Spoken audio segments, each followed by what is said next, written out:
Alright, YouTube, I'm back. I do not own the rights to this music. Okay. Um man, I'm trying something here. I did a live on my other phone and it's not in my history. So um I wanna do this live. I support Confederate statues. Now I'm a black historian. Okay? I do the black history of DC. But I also support Confederate statues. Why do you support Confederate statues, True Conductor, if you do black history? Well, for this simple reason.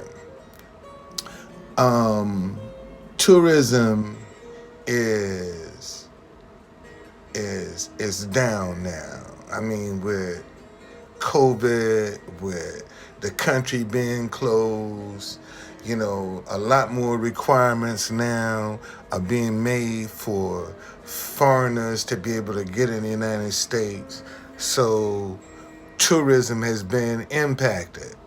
So, how does that have an impact on you supporting Confederate statues? Well, here's how. Well, since we don't have the tourism from foreigners that we have, we're going to have to use tourism from Americans. And rather than taking these statues and hiding them, why don't we set the record straight around them? Those generals lost. Isn't it interesting? Nobody talk about how the Confederates lost the Civil War. When is the last time you heard their strategy being discussed or even being examined? Think about that for 1 minute, man. So around these particular statues, why don't you set the record straight?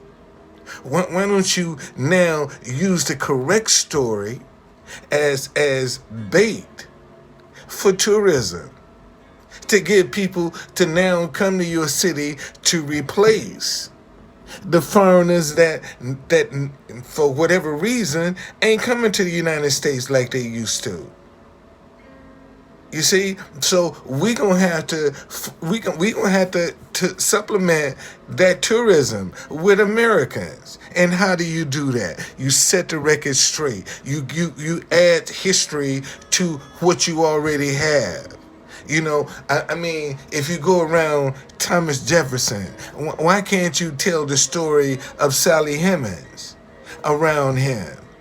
You got Andrew Jackson standing in front of the White House on a horse. Well, why can't you tell the story of the Trail of Tears around him? You see, the root of racism is hidden in the flawed American history that we don't want to let go of, that we continually want to teach. That's where the root of racism is hidden. And if we never set the record straight, nothing will ever change. And that's my little take on why I support Confederate statues.